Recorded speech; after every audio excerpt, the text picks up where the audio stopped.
Ashoka and all of us are living at this extraordinary time when the world is making the final move away from being organized around repetition to being organized around change, which is the opposite. So we all have to have the skills of being a change maker, which are very different. And organization and leadership is very different. Well, Ashoka is in this amazing position with 3,300 of the world's best social entrepreneurs.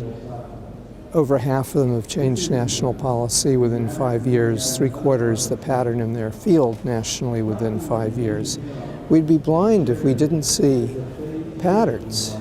And those patterns point consistently towards an everyone a change maker world. So we're still doing what we've always done, finding the best new ideas and social entrepreneurs and helping them get started, succeed over their careers, and building a mutual help and collaboration community. But now, in addition to that, we're doing collaborative entrepreneurship, jujitsu. So, okay, in a world of change, it's really essential that every young person practice being a change maker. Well, that means that our definition of success in education and growing up has to change, and education has to change. So how do we work together to help people see that new framework? Now that's one example of a very important building block of getting to an everyone a change maker world. But the key is getting to the point where everyone says, oh, out loud, we now live in a world of change. That's a fact. Therefore, we've got to have these different skills. We've got to have a different definition of education and growing up. And then people will change. It's getting across that framework, helping people see the new reality. So that is our most important goal at the moment. And learning how to do this collaborative entrepreneurship jujitsu. This is what entrepreneurs always do. How does a small force tip the whole system? And we're trying to tip the whole global framework of thinking. And the process of doing that is a big challenge, and it's unbelievably thrilling and interesting. And we're actually beginning to succeed at it. In the last 6 months, we've had 5 or 6, depending on how you count, the ministers of education or their chief deputy, including the U.S. Arne Duncan, say, this is where we've got to go. We really are at the tipping point. So that's a big agenda, but it builds on and reinforces the foundation.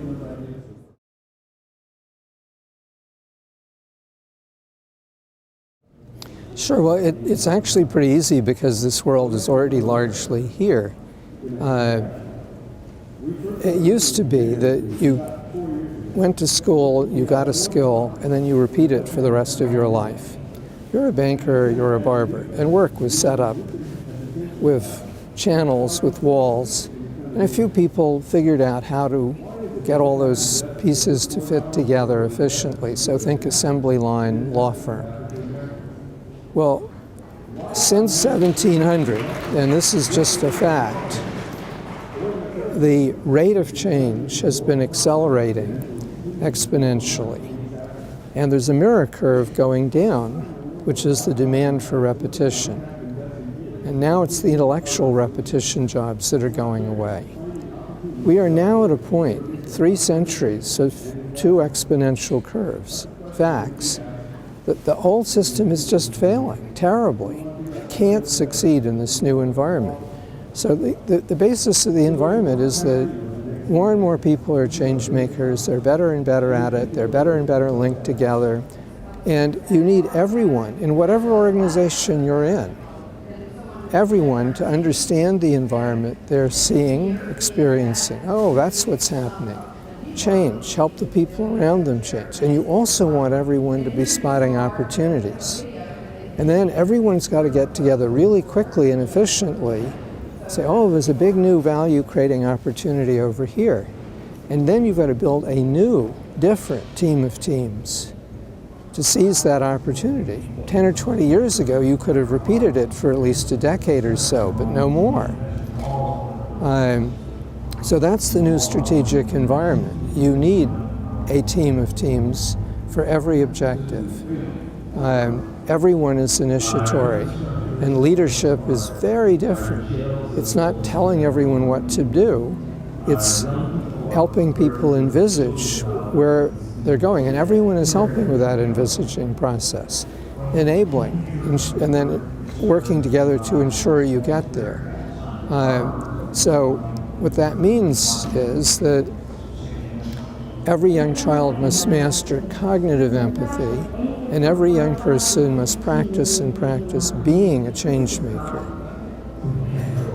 When you've had an idea and you've built a team and you've changed your school or neighborhood at 12 or 14, you know you're a change maker. No one can take that away. But that's the exception now. It needs to be the norm.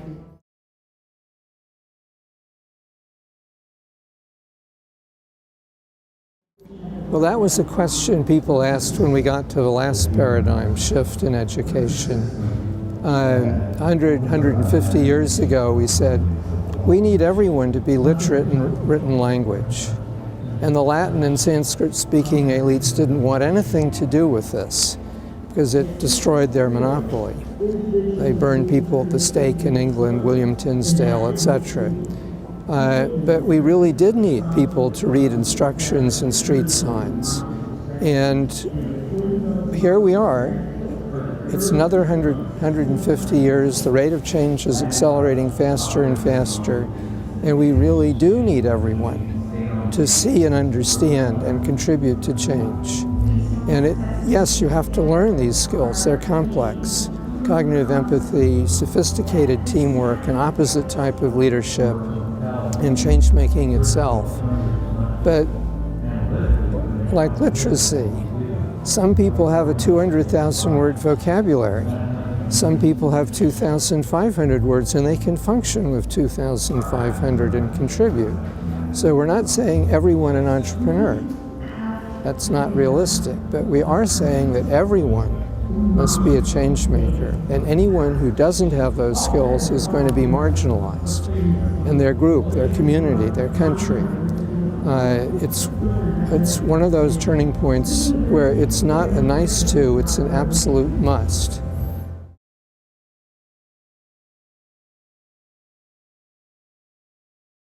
Well, again, you can already see where we are. In the US, you've got 34% of the workforce are freelancers, and the average person, depending on what statistics you use, has 14 to 17 jobs.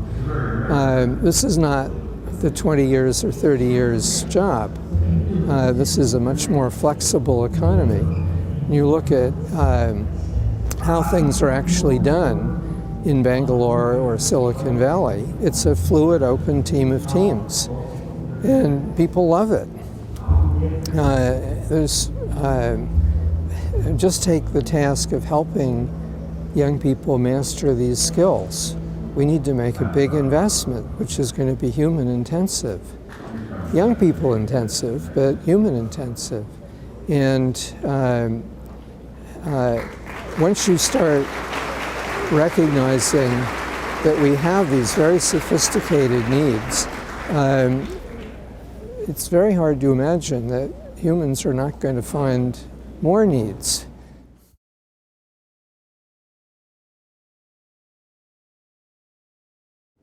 Oh, that's easy. If you look at the Ashoka Fellows, they do amazing things. They have this extraordinary impact. But when you actually look at the ideas, they're not astrophysics. So a Canadian fellow has figured out how to help young children in 2 or 3 hours a month for 8 months grasp cognitive empathy. Very successfully. Bullying rates come down and they stay down for 5 years. What does she do? She brings an infant 2 to 4 months old to the class at the beginning of the school year wearing a t-shirt, the professor.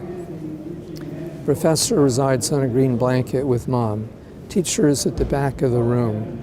And a facilitator helps the first graders or third graders figure out, what is the professor saying? What is the professor feeling? There's a series of exercises. Now this is less than 24 hours and all the kids grasp it and it sticks. So her work is now in 20-odd countries. It's national policy in 2 plus Scotland. What happened here? She was a teacher in Toronto. She gave herself permission to see a really big problem. Kids were coming to her class, and all they could do when they were uncomfortable was be aggressive, which of course invites aggression back. And every time kids go through that cycle, it gets deeper and their future more distant. So she gave herself permission. She knew she had to find something really simple, not divisive, because of the nature of school systems. And she worked at it, and she worked at it. So that's it. Give yourself permission and be persistent. And the necessary corollary of that is very politely ignore all the people who tell you you can't. What that usually means is that they didn't. And you're stepping out and being powerful, especially if you're young, for heaven's sakes, makes them wonder what they did with their lives. Now, they don't say that consciously to themselves, so you have to be polite and nice, but don't pay any attention.